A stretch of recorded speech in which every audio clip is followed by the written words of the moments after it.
مقرر شعلہ بیان جناب حضرت مولانا ابرار الحق صاحب قاسمی، امام و خطیب جامع مسجد کھاتو پور بیگوسرائے سے درخواست ہے کہ حضرت والا تشریف لائے اور وقت کی نزاکت کے پیش نظر اپنے قیمتی مواعظ حسنہ سے ہم سامعین کو مستفیض کریں۔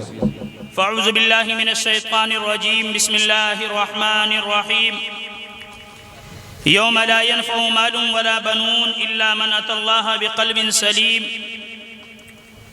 قال النبي صلی اللہ علیہ وسلم: من رأى منكم منكرا فليغيره بيده فإن لم يستطع فبقلبه وذلك أضعف الإيمان أو كما قال عليه الصلاة والسلام۔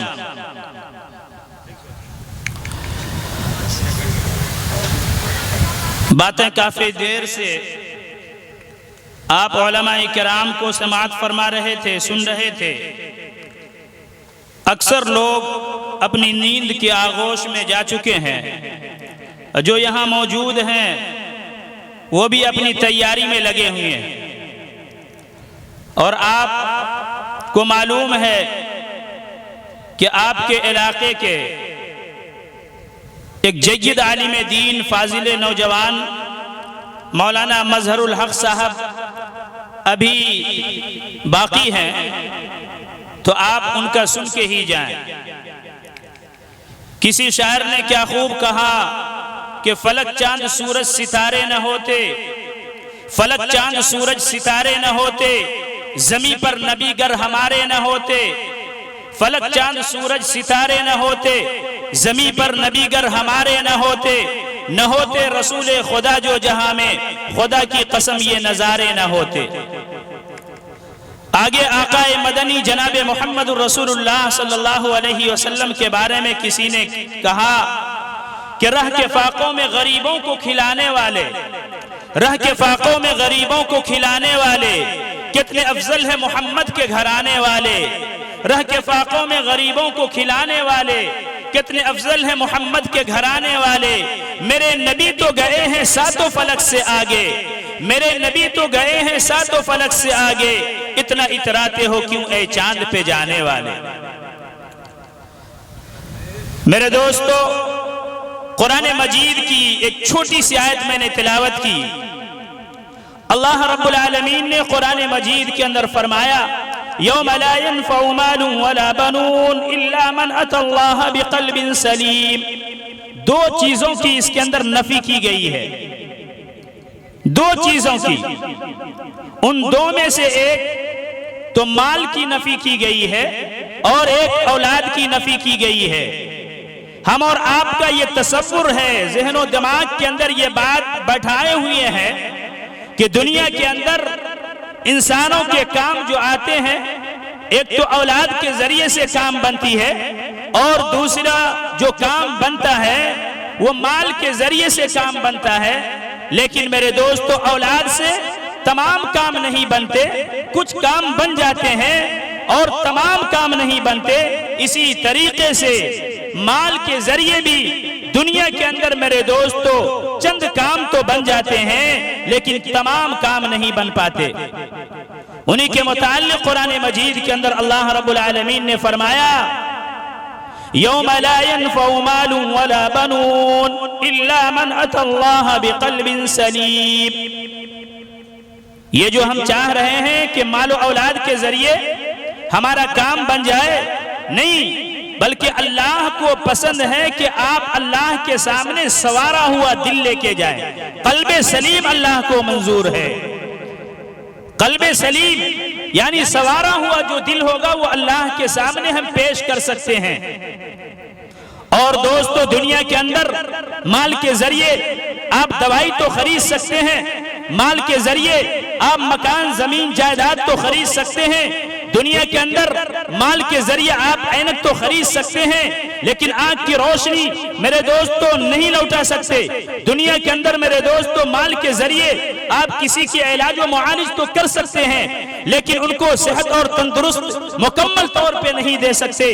اسی طریقے سے اولاد کے ذریعے وہ اولاد آپ کے بڑھاپے کا سہارا تو بن سکتا ہے, وہ اولاد آپ کے باغ دوڑ کو سنبھال تو سکتا ہے, لیکن آپ اگر اس سے یہ چاہتے ہیں کہ پوری زندگی ہماری اسے سنور جائے, نہیں ہو سکتا ہے.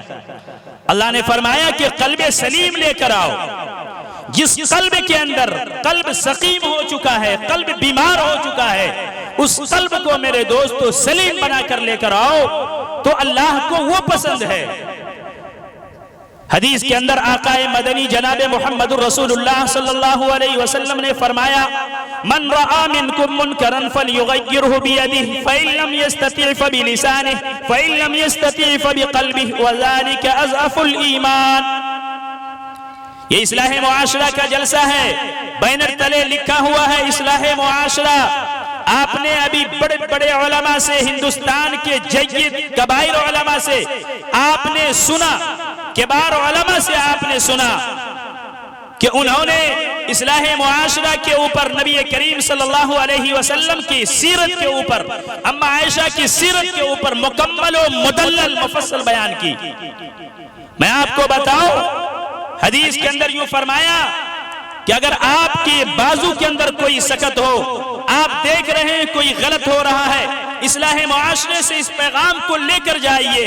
آپ کے بازو کے اندر یہ طاقت ہے, قوت ہے, تو آپ اپنے بازو سے اس کے گناہوں کو روکنے کی کوشش کیجیے. یوں فرمایا من رأى منکم منکرا فلیغیرہ بیدہ, آپ اپنے بازو کے ذریعے انہیں روکیے. اور اگر اس کی طاقت نہیں ہے, یوں فرمایا کہ آپ زبان کے ذریعے اس کا مقابلہ کیجئے, انہیں روکنے کی کوشش کیجئے. فَإِن لَمْ يَسْتَطِعْ فَبِقَلْبِهِ, یہ بھی نہیں ہو سکتا ہے تو آپ دل کے ذریعے یہ تو سوچئے کہ بھائی یہ برا ہو رہا ہے. لیکن آج اصلاح معاشرے کے ذریعے سے آپ یہ پیغام لے کر جائیے کہ ہماری شادی بیاہ کے اندر, ہمارے معاشرے کے اندر جو یہ برائی پنپ رہی ہے, شادی بیاہ میں ڈی جے گیجے بجائے جا رہے ہیں, شادی بیاہ میں ہمارے نوجوان شراب نوشی کر رہے ہیں, شادی بیاہ کے اندر ہمارے نوجوان عیاشی کر رہے ہیں, شادی بیاہ کے اندر ہماری ماں بہنوں کی عزتوں کو تار تار کیا جا رہا ہے. اس کے پیچھے وجہ یہ ہے کہ کبھی ہم نے اصلاح معاشرہ کے بینر تلے جلسہ تو کروا لیا, پوری رات ہم نے بیداری کا ثبوت تو دے دیا, لیکن کل ہو کے ہم وہی کر رہے ہیں, ہم وہی کر رہے ہیں.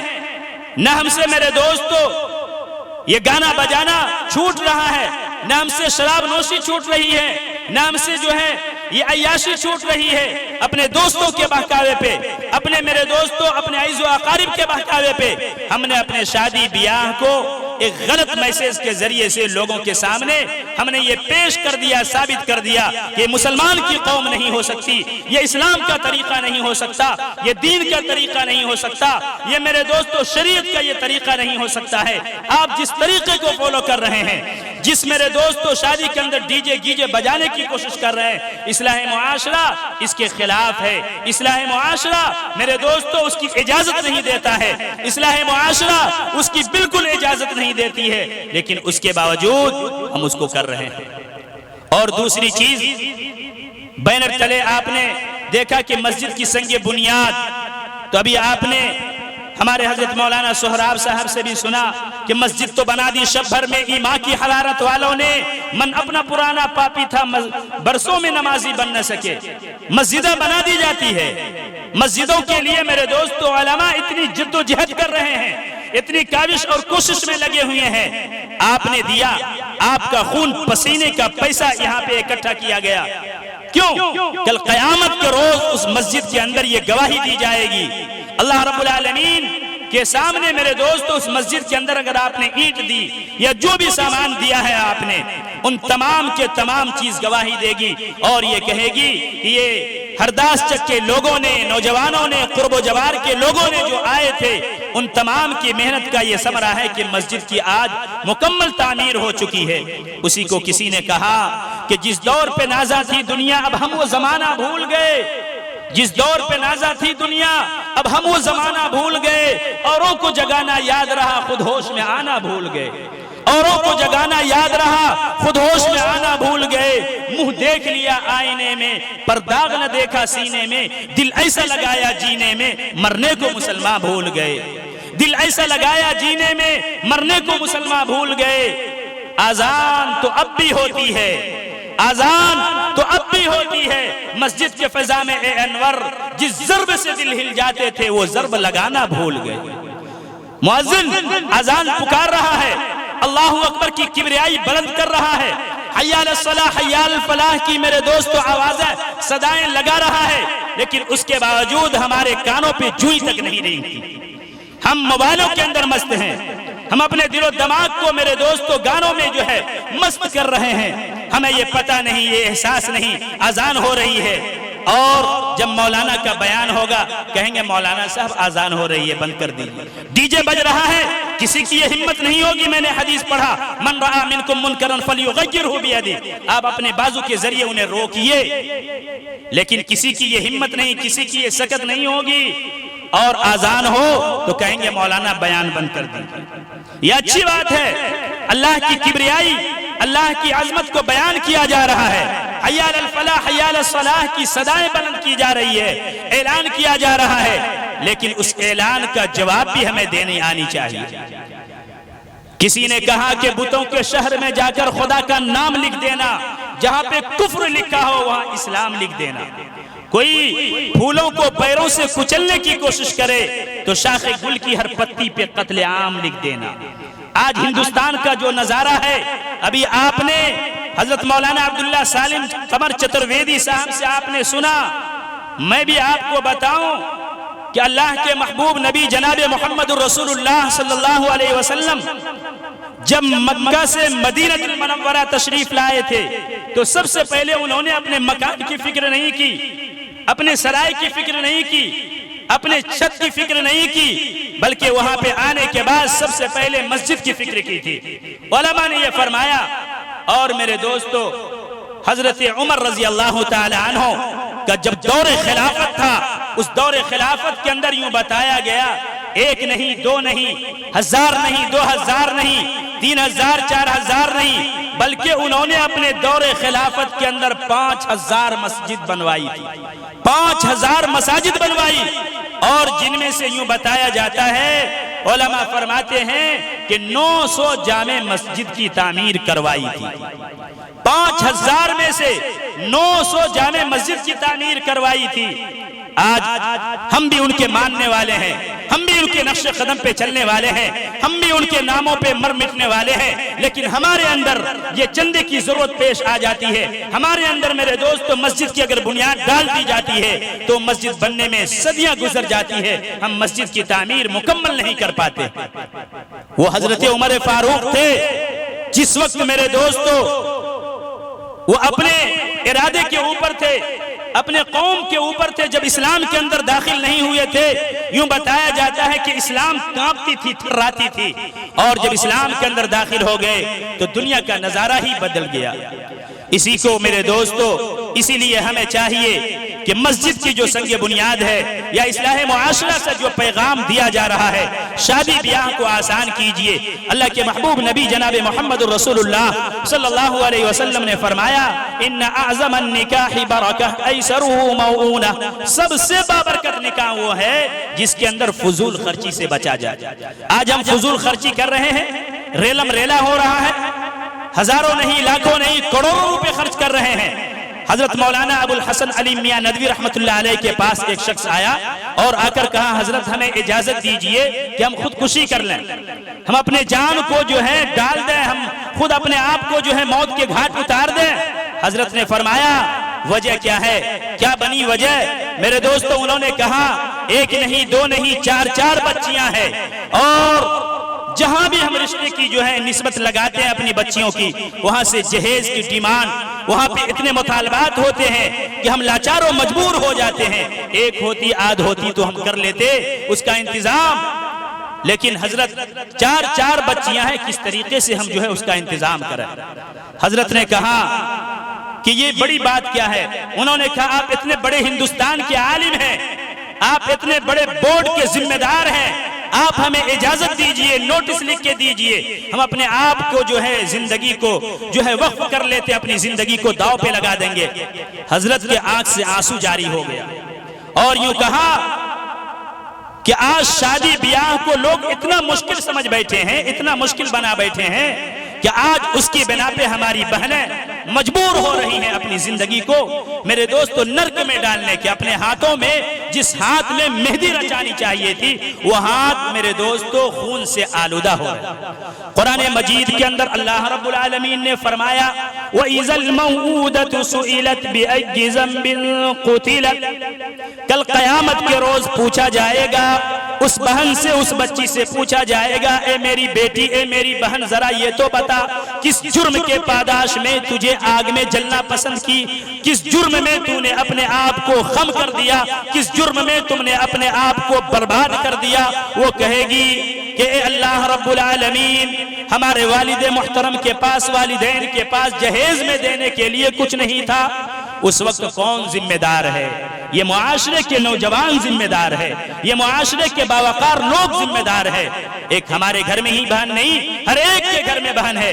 آج سے اس اصلاح معاشرے کے جلسے سے یہ پیغام لے کر جائیے کہ ہم آج سے جہیز کے اندر نہ کچھ لیں گے نہ دیں گے، یہ آپ ارادہ کیجئے۔ حضرت مولانا سید محمد ولی صاحب رحمانی نور اللہ مرقدہ، اللہ ان کے قبروں پہ کروڑوں رحمت نازل فرمائے، ہر ایک جلسے کے اندر میرے دوست اصلاح معاشرے کے بینر تلے جہاں بھی جلسہ ہوتا تھا امت کو یہ تلقین کیا کرتے تھے اور یوں بتایا کرتے تھے کہ شادی بیاہ آسانی کے ساتھ کیا جائے، کوئی مشکل نہیں ہے۔ یہ دین تو آسان تھا، الدین یسر، لیکن اس دین کو ہم نے مشکل بنا بیٹھا ہے، ہم اور آپ نے مشکل بنا بیٹھا ہے۔ اسی لیے تو اس زمانے میں جب گھر میں بچیاں پیدا ہوتی تو کہتے تھے کہ والدین کا چہرہ جو ہے سیاہ ہو جاتا تھا، صلی وجہہ مسودا وہو کظیم۔ قرآن مجید کے اندر ہے باتیں تو بہت ساری ہیں، لیکن وقت اجازت نہیں دے رہی۔ ہمارے پیچھے ہمارے بڑے بھائی حضرت مولانا مظہر الحق صاحب میرے دوست و فاضل نوجوان ہیں، ان کی بیان بڑی لچے دار ہوتی ہے۔ ہم تو آپ کے علاقے کے ہیں، پھر کبھی انشاءاللہ موقع ملے گا تو بیان کر لیں گے، اس لیے آپ حضرت کی بات کو سنیے اور اس جلسے سے آپ یہ پیغام لے کر جائیے کہ ہم آنے والا جو کل ہے اس کل سے اپنے اندر کچھ تبدیلی پیدا کریں گے، کچھ انقلاب پیدا کریں گے۔ انقلاب کون سا انقلاب؟ جو آقا مدنی جناب محمد رسول اللہ صلی اللہ علیہ وسلم کے آنے کے بعد جو انقلاب اس دنیا کے اندر پیدا کیا گیا تھا میرے دوستو، وہ انقلاب پیدا کریں گے انشاءاللہ۔ اللہ رب العالمین ہم تمام کو کہنے سننے سے زیادہ عمل کی توفیق نصیب فرمائے۔ وما علینا الا